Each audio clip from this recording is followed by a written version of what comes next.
अस्सलाम वालेकुम and welcome to कानून बोलता है विद बैरिस्टर फातिमा शाहीन।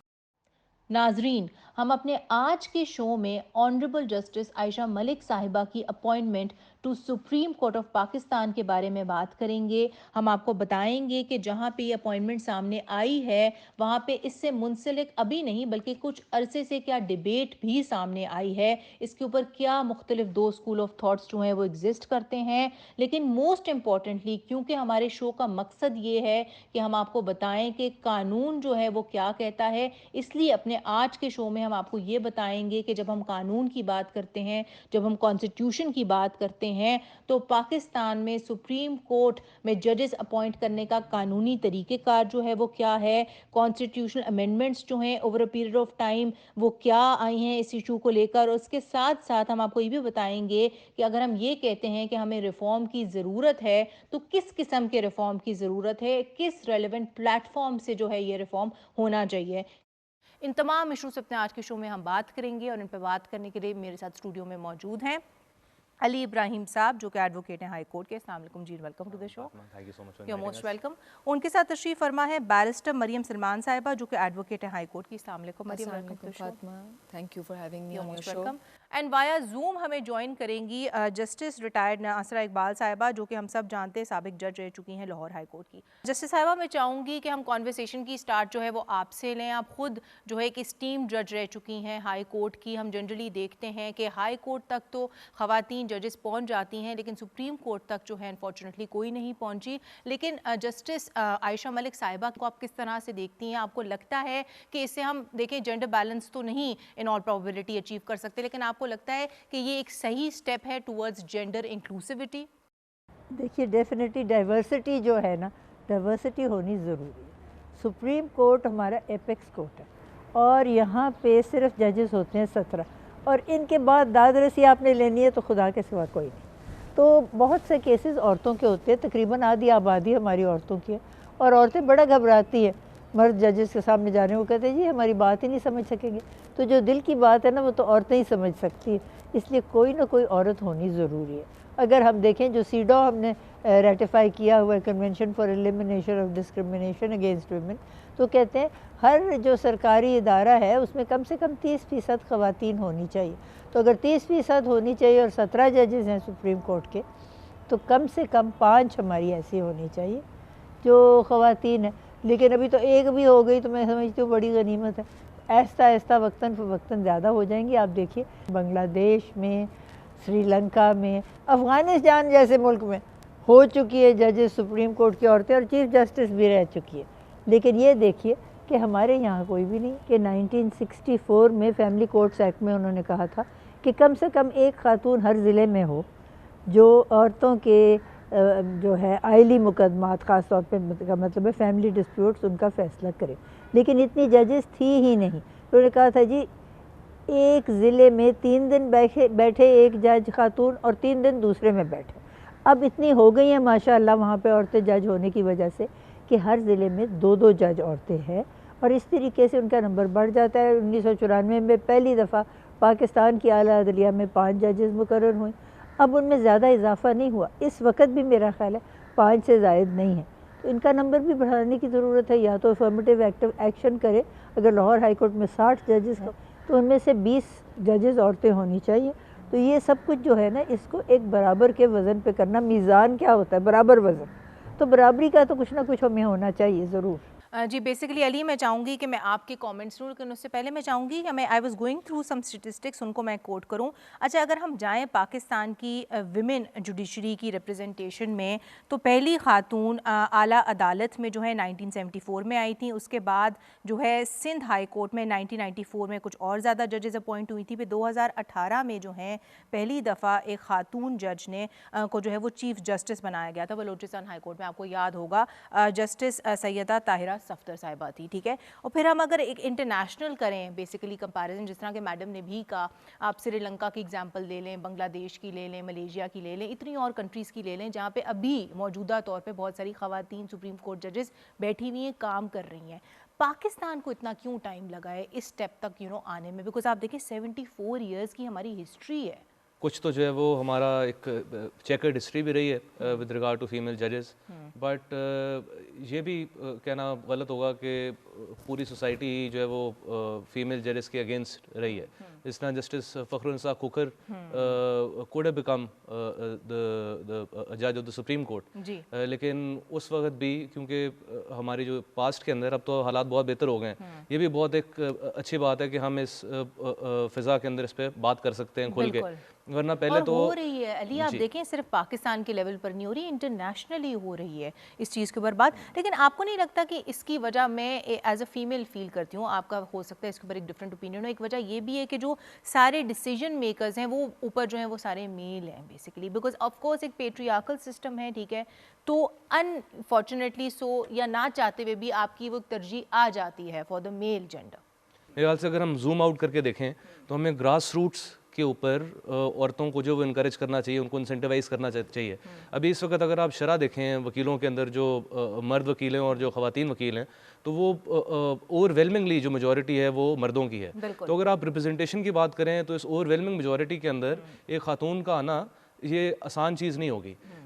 और एक और भी बात है कि जब हम जेंडर इंक्लूजन की बात करते हैं और फिर हम मैडम आयशा मलिक की बात करते हैं, on her own she is quite likely one of the top 5 और टॉप 10 जजेस in the high courts in Pakistan. I think justice Ayesha Malik, जिस तरह के आपने राइटली सो पॉइंट आउट किया, वो वन ऑफ द फ्यू जजेस हैं जिनकी जजमेंट्स आप देखते हैं landmark judgments different area of laws में है, बैंकिंग में हो गई, खवातीन के हवाले से उनकी वो बहुत लैंडमार्क जजमेंट आई थी, और उसके अलावा फिर और एरियाज में, ह्यूमन राइट्स के एरियाज में भी हम देखते हैं, इलेक्शन एरियाज में भी हम देखते हैं, ठीक है, मतलब बहुत सारे डाइवर्स उनका एक्सपीरियंस है. आपकी तरफ मैं आऊँगी बिकॉज आप आई नो इसके ऊपर बड़े एक्टिवली एडवोकेट कर चुकी हैं, वुमेन इन लॉ का इनिशिएटिव भी रन कर रही हैं. आपको लगता है हमें ज़रूरत क्यों है एक फीमेल वॉइस की इन द जुडिशरी, ठीक है, बिकॉज मुझे तो लगता है उसका सबसे बड़ा एडवांटेज आपको सिर्फ ये नहीं होगा कि आपकी जो डिसीजन मेकिंग होगी उसमें एक जेंडर इंक्लूसिविटी का एलिमेंट आएगा, आपके माशरे के लिए भी बहुत बेहतरी आएगी. बिल्कुल, मैं ये कहूँगी कि एक तो पहली बात तो ये कि देखें औरतों का भी उतना ही हक है. एक पॉइंट तो ये कि उनका भी हक है कि वो ऊपर जाएं, और जहाँ मर्दों को है ये सहूलत के वो जिस भी एलिवेट हो या अपॉइंट हो, तो वहाँ औरतों को भी होनी चाहिए. लेकिन उसके अलावा आई फील कि अगर फीमेल रिप्रेजेंटेशन होगी हमारे एपेक्स कोर्ट में, तो बहुत से ऐसे इश्यूज़ हैं जो फीमेल सेंट्रिक हैं, तो उनमें हमें point of view of women मिलेगा. और जैसे फॉर इंस्टेंस हरासमेंट लॉज हैं, हरासमेंट इन वर्क प्लेस है, या आपके रेप लॉज हैं, ये सब इनमें हमें अगर एपेक्स कोर्ट में औरतों की नुमाइंदगी है ही नहीं, तो हमें किस तरह से वहाँ पे औरतों का पॉइंट ऑफ व्यू मिलेगा. बिल्कुल, लेकिन फातिमा एक चीज़ ज़रूर है कि मैं I would want to go back कि आपने का पूछा कि भाई औरतें क्यों नहीं हैं इतनी ज़्यादा, तो I want to add over there कि एक तो मैडम की ये बात है, जस्टिस साहिबा की, कि रिकग्निशन नहीं है, लेकिन दूसरी बात ये है कि जो स्ट्रक्चर है वो इस तरह का है कि औरतों को रोका जाता है आगे आने मैं से. रेज करी थी कि स्ट्रक्चर में, सिस्टम में अपने भी बैरियर्स मौजूद हैं, उसके अलावा पेट्रियार्की का भी जो है कि वो एलिमेंट है. लेकिन ऑफ कोर्स कोई बंदा डिनाई नहीं कर रहा कि स्ट्रक्चर इश्यूज की वजह से, स्ट्रक्चरल बैरियर्स की वजह से भी खवातीन जो है वो आगे नहीं आ सकती. ये देखें कि कॉलेजेस के अंदर इतनी डिफरेंस नहीं है औरतों का और मर्दों का, जितने फीमेल स्टूडेंट्स होते हैं उतने ही मेल स्टूडेंट्स होते हैं. लेकिन अगर आप लिटिगेशन के शोबे में देखें, जिधर से ज़ाहिर जजेस अपॉइंट होते हैं या नॉमिनेट होते हैं, तो उधर औरतें बहुत कम हैं, क्योंकि अभी तक हमने ये चीज़ रिकग्नाइज़ नहीं की है कि औरतें हैं, उन्होंने चाइल्ड बेयरिंग करनी है, चाइल्ड रेयरिंग करनी, तो उस हिसाब से फ्लेक्सिबल टाइमिंग्स हो उनके. ऑनरेबल जस्टिस आयशा मलिक जो है वो आई थिंक एक बहुत बड़ी एग्जाम्पल इस तरह से, लेकिन बहुत ज़्यादा ख़वातीन जो हैं वो कानून की प्रोफेशन को, वकालत को जो वो हार्डकोर परसू भी नहीं करती हैं. अब अगर वो लिटिगेशन में ही नहीं रहेंगी, उनकी प्रैक्टिस ही नहीं होगी, उनकी वो प्रेजेंस ही नहीं होगी अदालतों में, तो फिर वो ऑन देयर वे आप ऊपर कैसे जाएंगी ना. तो सारी चीज़ें जो है वो इंटरलिंक्ड हैं. अगर आप चाहते हैं कि आप ज़्यादा ख़वातीन को देखें in the judiciary, higher judiciary और एनीवेयर इन द जुडिशरी, तो फिर आपको पूरे सिस्टम को जो है वो रिवैम्प करना होगा. मैं चाहूँगी मैडम आपको हम इस पॉइंट पे जो है वो शामिल गुफ्तगू करें. आपसे मैं पूछना चाहूँगी कि आप नाजरीन को बताएं कि जब हम बात करते हैं सुपीरियर जुडिशरी की, जब हम बात करते हैं सुप्रीम कोर्ट में जजेस की अपॉइंटमेंट की, तो इस हवाले से कानून क्या कहता है, इस हवाले से हमारा कॉन्स्टिट्यूशन क्या कहता है, प्रोसीजर जो है वो क्या दिया गया है कानून के तहत. देखिए, एक तो जुडिशल कमीशन है जो 18वीं तरमीम के बाद कायम हुआ, और उसमें बार के भी लोग होते हैं, पार्लियामेंट्री मेंबर्स भी होते हैं और जजेस भी होते हैं. इसमें चीफ़ जस्टिस इसका सरबराह होता है और उन्होंने फ़ैसला करना होता है कि किसको अपॉइंट करना है कौन सी अदालत में. तो जहाँ तक बाकी अदालतों का ताल्लुक़ है, तो वहाँ तो एलिवेशन जो होती है आपस में वो अल जहाज ट्रस्ट केस के बेसिस पे होती है कि वहाँ पे लेजिटिमेट एक्सपेक्टेंसी है कि जो सबसे सीनियर है वो ही जाएगा। लेकिन जहाँ तक सुप्रीम कोर्ट का ताल्लुक है, आर्टिकल 177 क्लियरली सेज कि सुप्रीम कोर्ट के बीच में अपॉइंटमेंट जो है ये फ्रेश अपॉइंटमेंट है और दो अक़साम की हो सकती है। एक तो कोई वकील जिसने 15 साल प्रैक्टिस की हो और मेरिट उसका हो सुप्रीम कोर्ट में, वो अपॉइंट हो सकता है डायरेक्टली सुप्रीम कोर्ट का जज, और दूसरा किसी भी हाई कोर्ट के जज का अगर 5 साल की स्टैंडिंग हो तो वो अपॉइंट हो सकता है। यहाँ से सीनियरिटी का बेसिस बनता ही नहीं, और उसकी सबसे बड़ी वजह है ये, इनमें से जिनका आला ज़र्फ़ होगा, आला फ़हम होगी, आला मेरिट होगा, वो ही बन सकते हैं। इसलिए कि इनको सबसे ज़्यादा समझदार होने की लाजमी ज़रूरत। जी बिल्कुल मैडम, आपका पॉइंट आ गया। मरियम, मैं आपकी तरफ आऊँगी। आप ये बताएं, मैडम ने कुछ बहुत वैलिड पॉइंट्स रेज़ किए हैं जिसमें उन्होंने निशानदेही की है बेसिकली आर्टिकल 177 की तरफ, ठीक है ना, जो कि हमें बताता है कि सुप्रीम कोर्ट में जब जजेस अपॉइंट होते हैं तो उसकी क्या रिक्वायरमेंट्स हैं। तो आप नाजरीन की रहनुमाई के लिए बताएं वन बाय वन क्या चीज़ें हैं जो कि हमारे एलिजिबिलिटी क्राइटेरिया में फॉल करती हैं। बिल्कुल, rule 3 of the JCP rules जो हैं वो ये कहता है कि it gives power to the chief justice to make a nomination, ठीक है। और जब जो नॉमिनेशन है उसके बाद article 177 of our constitution gives us the criteria, जिसमें सिर्फ 3 चीज़ें हैं। पहला ये है कि वो सिटीजन ऑफ पाकिस्तान हो, दूसरा ये है कि ही और शी शुड बी अ जज of high court standing 5 years, जैसे कि मैडम ने कहा, और अगर वो नहीं तो फिर ही और she can also be an advocate of the high court standing of 15 years, ठीक है। और 175A जो है वो कॉम्पोजिशन ऑफ JCP के बारे में बताता है हमें, और ये कि फिर JCP के जो मेंबरान हैं उनमें मेजॉरिटी का जो वोट होगा वो अपॉइंट करेगा जो नॉमिनेटेड कैंडिडेट है उसको। जी अच्छा, उस पर भी मैं आऊँगी, लेकिन ये आप बिकॉज यू नो एक कॉमन मिसकंसेप्शन हमारी सोसाइटी में एग्जिस्ट करता है, also because of this debate जो सामने आई है बार बार कि यू नो सीनियरिटी जो है उसको आप इंपॉर्टेंस दें, सीनियरिटी के बेसिस पे जो है वो अपॉइंटमेंट्स होनी चाहिए। तो क्या, I am putting this question to you categorically, कानून में सीनियरिटी की कोई है लेवरेज? कहीं पे लिखा गया है कि अगर आपने सुप्रीम कोर्ट में किसी को अपॉइंट करना है, जज को अपॉइंट करना है, तो उसके लिए सीनियरिटी जो है वो बहुत एक इम्पॉर्टेंट प्री रिक्विजिट है? नहीं, ये कानून में या हमारे आइन में ये कहीं नहीं लिखा हुआ है। ये सिर्फ एक महज प्रिंसिपल है जो कि अब उसकी कोई कानूनी कोई उसकी वैल्यू नहीं है।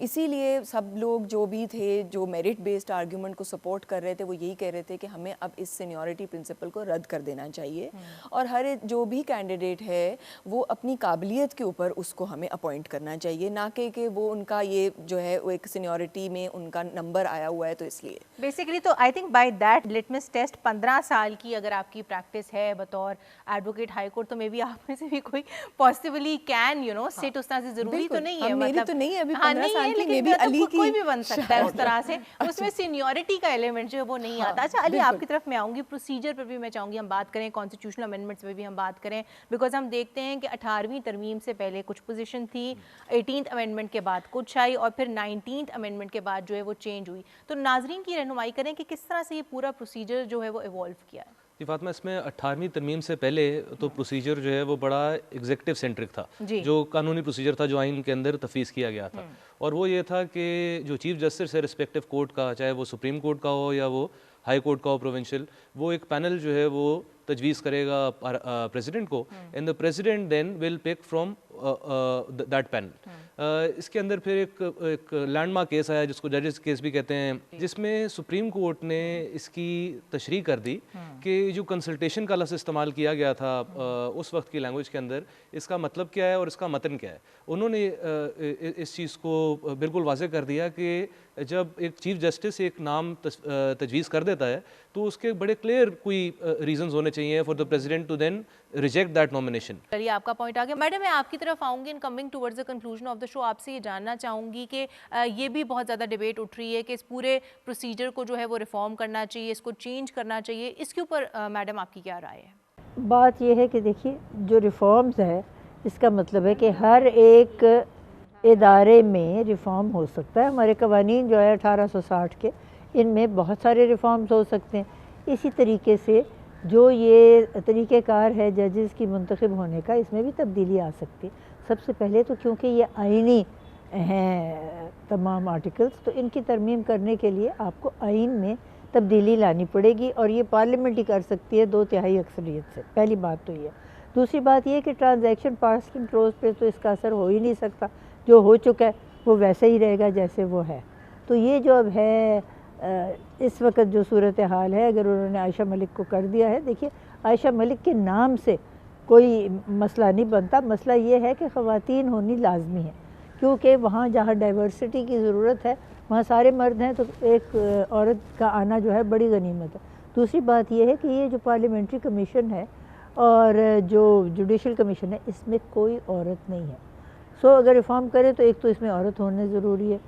एक नाम क्यों जाता है, 2-3 नाम जाए जिनमें से चुनाव किया जा सके, तो ये ठीक है। 2-3 नाम अगर करना चाहते हैं तो 2-3 नाम कर लें, उनमें से जो सबसे ज़्यादा अहल समझा जाए मेजॉरिटी के व्यू से उसको किया जा सकता है। और तीसरी बात आप ये देखें, बार काउंसिल के मेंबर्स भी तो है, बार काउंसिल में भी इस वक्त कोई औरत नहीं, तो वहाँ भी कम से कम नुमाइंदगी जो है, आधी आबादी को तो नहीं ना रखा जा सकता एक तरफ, सबकी नुमाइंदगी हो और वो फैसला फिर करे अक्सरियत से, और उसमें एक से ज़ायद उनके पास हों चुनाव करने के तरीक़ेकार, तो मैं समझती हूँ बहुत अच्छा।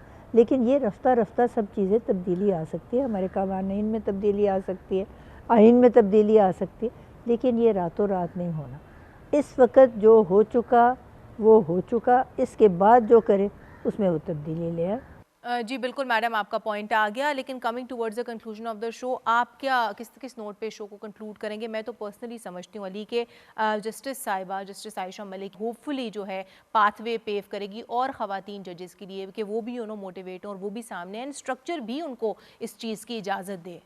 जी, आई थिंक ये एक बहुत अच्छा स्टेप है इन द राइट डायरेक्शन।